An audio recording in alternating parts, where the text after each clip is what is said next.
حضرت امام علی نقی علیہ السلام فرمانے لگے کہ یہ خط ان خاتون کو دینا اور یہ جو اشرفیوں کی تھیلی ہے یہ ان کے جو وہاں پر مالک ہے اس کو دے دینا، معاملہ طے پا جائے گا۔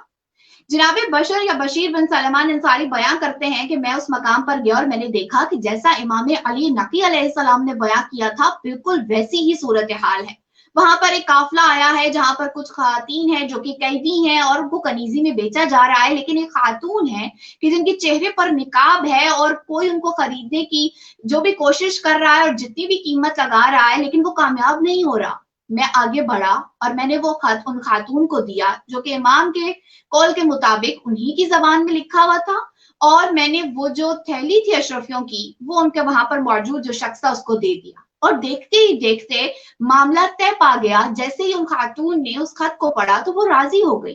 میں ان کو لے کر اپنے ساتھ آیا اور حضرت امام علی نقی علیہ السلام کی خدمت میں پیش کر دیا۔ یہ ایک روایت ہمیں ملتی ہے جس کے راوی جناب بشر بن سلیمان انصاری ہے کہ کس طرح سے حضرت امام عصر کی والدہ حضرت امام حسن عسکری علیہ السلام تک پہنچی۔ ایک اور روایت ہے کہ جس کی راوی خود جناب نرجس خاتون سلام اللہ علیہا ہیں، اور وہ بیان کرتی ہیں کہ میں اپنے گھر میں تھی کہ میرے وہاں پر چچا زاد سے عقد طے پایا۔ وہاں پر پادری اکٹھے ہوئے اور ایک عظیم الشان عقد کی محفل کو منعقد کیا گیا، لیکن جیسے ہی وقت آیا اور وہ پادری نکاح کی اس رسم کو آغاز کرنے لگے تو شدید زلزلہ آیا، تخت لرزنے لگا، چھت پر جتنی وہ آرائش کا سامان تھا وہ سب کا سب گر گیا، بہت سے جو مہمان آئے تھے وہ زخمی ہو گئے۔ وہاں پر موجود جو پادری تھے یا وہ جو بزرگ تھے یا وہ جو مہمان تھے وہ یہ کہنے لگے کہ یہ تو بدشگونی کی علامت ہے، لہٰذا کوئی ایسا امر ہونے والا ہے جو کہ ہمیں اس کام سے روک رہا ہے۔ تو میرا عقد وہیں پر رک گیا، ختم ہو گیا۔ کچھ عرصے بعد میرے چچا زاد کے دوسرے بھائی سے میرا عقد ہونا طے پایا اور ویسے ہی ایک عظیم الشان محفل کو منعقد کیا گیا اور بالکل اسی طرح سے تمام تر انتظامات کیے گئے۔ لیکن کیا ہوا کہ وقت عقد دوبارہ سے وہی صورتحال سامنے آئی اور دوبارہ سے ویسے ہی صورتحال بن گئی اور دوبارہ سے وہ عقد رک گیا۔ اب جب دوبارہ ایسا ہوا تو وہاں پر موجود جو پادری تھے وہ یہ کہنے لگے، جو عیسائی پادری تھے وہ یہ کہنے لگے کہ ضرور اس کے پیچھے ایک ایسا راز ہے کہ جس کو سمجھنے سے ہم قاصر ہیں، یعنی جو بار بار اس طرح کی چیزیں واقعات ہو رہے ہیں اس کا معنی یہ ہے کہ کوئی ایسی چیز ہے، کوئی ایسا امر ہے جو کہ ہونے والا ہے لیکن ہماری عقل اس کو سمجھنے سے قاصر ہے۔ تو 2 مرتبہ جناب نرجس خاتون سلام اللہ علیہا کا عقد اس طرح رک گیا۔ بیوی بیان کرتی ہیں کہ اسی رات میں نے خواب میں دیکھا کہ ویسا ہی ایک عظیم الشان تخت لگا ہے، ایک عظیم الشان محفل ہے کہ جہاں پر میں نے حضرت محمد مصطفیٰ صلی اللہ علیہ وآلہ وسلم اور حضرت عیسیٰ علیہ السلام کو دیکھا۔ حضرت محمد مصطفیٰ صلی اللہ علیہ وآلہ وسلم کے ساتھ میں نے امیر المومنین علی ابن ابی طالب علیہ السلام کو بھی دیکھا کہ وہ دونوں آئے اور حضرت عیسیٰ علیہ السلام سے کہنے لگے کہ ہم آپ کی بیٹی کا رشتہ اپنے فرزند حضرت امام حسن عسکری علیہ السلام کے لیے طلب کرتے ہیں، جس کو حضرت عیسیٰ علیہ السلام نے خوشی خوشی قبول کر لیا اور یہ عقد طے پایا، اور حضرت محمد مصطفیٰ صلی اللہ علیہ وآلہ وسلم جو ایک نوری مسند پر موجود تھے انہوں نے اس عقد کو پڑھا دیا۔ معتبر روایات یہ بتاتی ہیں کہ جناب نرجس خاتون بیان فرماتی ہیں کہ اس خواب کے بعد میں نے متعدد مرتبہ خواب میں حضرت امام حسن عسکری علیہ السلام کی زیارت کی ہے اور میں نے ان سے گفتگو کی ہے، اور میں بارہا ان سے یہ پوچھتی رہی ہوں کہ آپ کی خدمت میں حاضر ہونے کا کیا رستہ ہوگا، میں کس طرح سے آپ تک پہنچوں گی۔ جناب نرجس خاتون بیان فرماتی ہے کہ ایک رات جب میں نے خواب میں حضرت امام حسن عسکری علیہ السلام کی زیارت کی تو میں نے ان سے دوبارہ یہی سوال پوچھا کہ آخر میں آپ کی خدمت میں کیسے آؤں گی، تو انہوں نے مجھے بتایا کہ آپ کے علاقے سے ایک فوج جنگ پر جا رہی ہے، آپ اس کے ساتھ شامل ہو جائیں۔ اس فوج کو جنگ میں شکست ہوگی اور جو خواتین ہیں ان کو قیدی بنا لیا جائے گا اور بغداد کی سرحد پر اس قافلے کو پہنچایا جائے گا۔ آپ وہاں تک پہنچے، اس سے آگے کے انتظامات میں کر دوں گا۔ جناب نرجس خاتون بیان فرماتی ہیں کہ میں نے ان کی ہدایت کے مطابق عمل کیا۔ ایک اور روایت یہ کہتی ہے کہ جناب نرجس خاتون سلام اللہ علیہا جن ایام میں خواب دیکھ رہی تھی انہی میں انہوں نے دیکھا کہ جناب مریم سلام اللہ علیہا اور جناب فاطمہ الزہرا سلام اللہ علیہا ان کے پاس تشریف لائی ہیں اور جناب نرجس خاتون ان سے پوچھنے لگی کہ جناب فاطمہ زہرا سلام اللہ علیہا سے کہ آخر آپ کے فرزند کہ جن کے ساتھ آپ رسول خدا صلی اللہ علیہ وآلہ وسلم نے میرا طے کیا ہے ان تک پہنچنے کا کیا رستہ ہے؟ انہوں نے مجھے کہا کہ سب سے پہلے آپ کلمہ حق جو ہے، کلمہ توحید جو ہے وہ اپنی زبان پر جاری کریں۔ عزیزان محترم، علامہ سید ذیشان حیدر جوادی نے اپنی کتاب میں اس روایت کو لکھنے کے بعد ایک چیز کو نقل کیا ہے کہ اگرچہ عیسائی مذہب کی خاتون سے عقد کرنا جائز ہے، لیکن اللہ رب العزت جو کہ حضرت امام عصر کا نور اور وجود اقدس جناب نرجس خاتون سلام اللہ علیہا سے منسوب کرنا چاہتے تھے، اس لیے یہ ضروری تھا کہ وہ اس دین پر ہوں کہ جس کو خداوند عالم نے تمام عالم انسانیت کے لیے بہترین کہہ کر پسند کر لیا ہے۔ لہٰذا جناب نرجس خاتون سلام اللہ علیہا نے کلمہ توحید اپنی زبان پہ جاری کیا۔ روایت کے مطابق جناب نرجس خاتون سلام اللہ علیہا بیان کرتی ہیں کہ جب میں حضرت امام علی نقی علیہ السلام کی خدمت میں حاضر ہوئی تو انہوں نے مجھ سے پوچھا کہ کیا آپ اس جوان کو جانتی ہیں کہ جنہوں نے آپ سے یہ وعدہ کیا تھا کہ آپ بغداد کی سرحد تک آئیں تو وہ آگے سے آپ کے انتظام کر دیں گے؟ تو میں نے فوراً عرض کی کہ جی میں ان کو جانتی ہوں۔ جیسے ہی حضرت امام حسن عسکری علیہ السلام تشریف لائے، بی بی نے ان کو پہچان لیا اور پھر امام علی نقی علیہ السلام نے دوبارہ سے ان کا عقد پڑھایا۔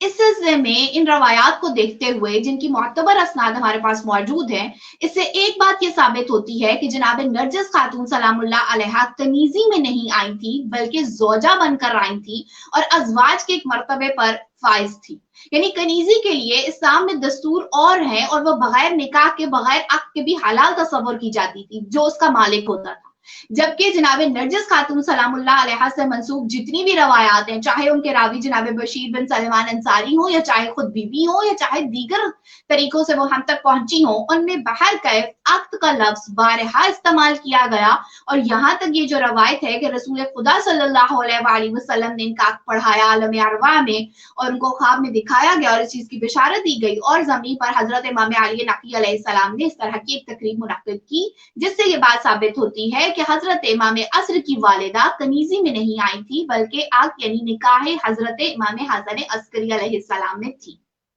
عزیزان محترم، اب اس سلسلے میں جشن آمد حضرت امام حسن عسکری علیہ السلام کے حوالے سے جو روایت ہمیں ملتی ہے وہ یہ ہے کہ جناب حکیمہ خاتون یہ بیان کرتی ہیں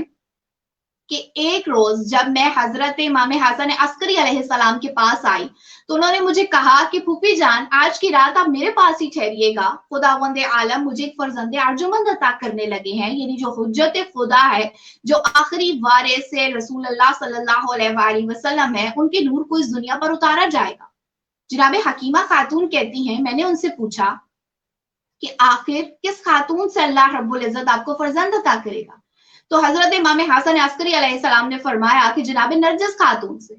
جناب حکیمہ کہتی ہیں کہ میں نے عرض کی کہ یا امام، ان کے ہاں تو میں سے کوئی آثار نہیں دیکھتی۔ تو جناب امام حسن عسکری علیہ السلام فرمانے لگے کہ ان کا حال مادر موسیٰ جیسا ہے، جیسے اللہ رب العزت نے مادر موسیٰ کے ساتھ یہ تمام تر واقعہ کیا تھا، اور خداوند عالم اس بات پر قادر ہے کہ وہ اپنے آخری ولی کے لیے بھی اسی طرح کے انتظامات کرے، لہٰذا جناب نرجس خاتون سلام اللہ علیہا پر بھی وہ آثار اسی وقت ظاہر ہوں۔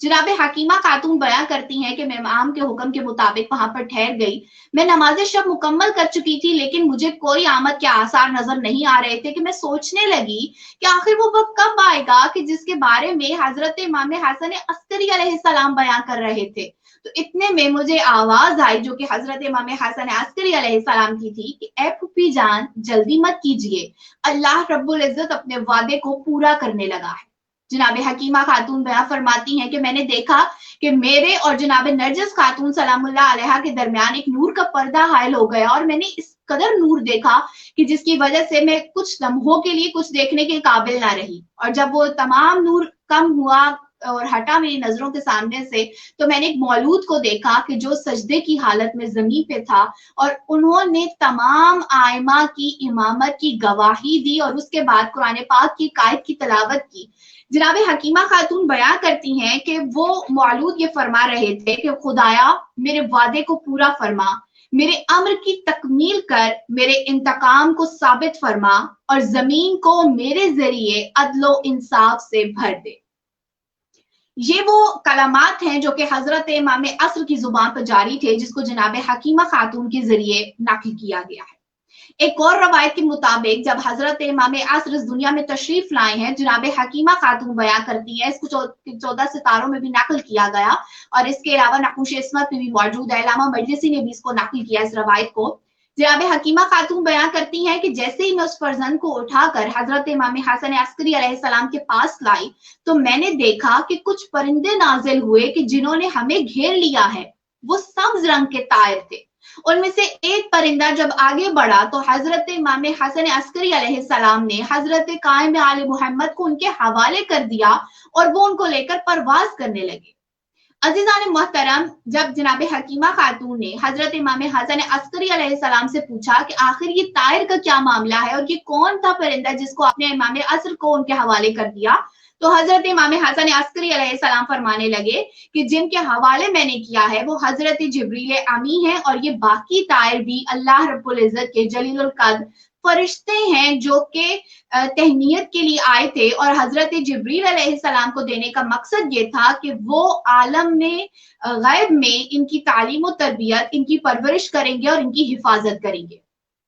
روایات یہ بتاتی ہیں چونکہ اس وقت ماحول ایسا تھا اور حکومت یہ چاہتی تھی کہ کسی بھی طرح سے آخری وارث رسول کو شہید کر دیا جائے، بہت سختی تھی، امام حسن عسکری علیہ السلام پہ مسلسل نگاہ رکھی جا رہی تھی، مسلسل ان کو مانیٹر کیا جا رہا تھا، تو اس لیے اللہ رب العزت کی جانب سے یہ تمام تر احکام تھے اور یہ تمام تر نظام تھا کہ امام عصر کی تعلیم و تربیت اور ان کی حفاظت شروع ہی سے حضرت جبریل علیہ السلام نے کی تھی، اور دن میں ایک مرتبہ حضرت امام عصر کو حضرت امام حسن عسکری علیہ السلام کے پاس زیارت کے لیے لایا جاتا تھا۔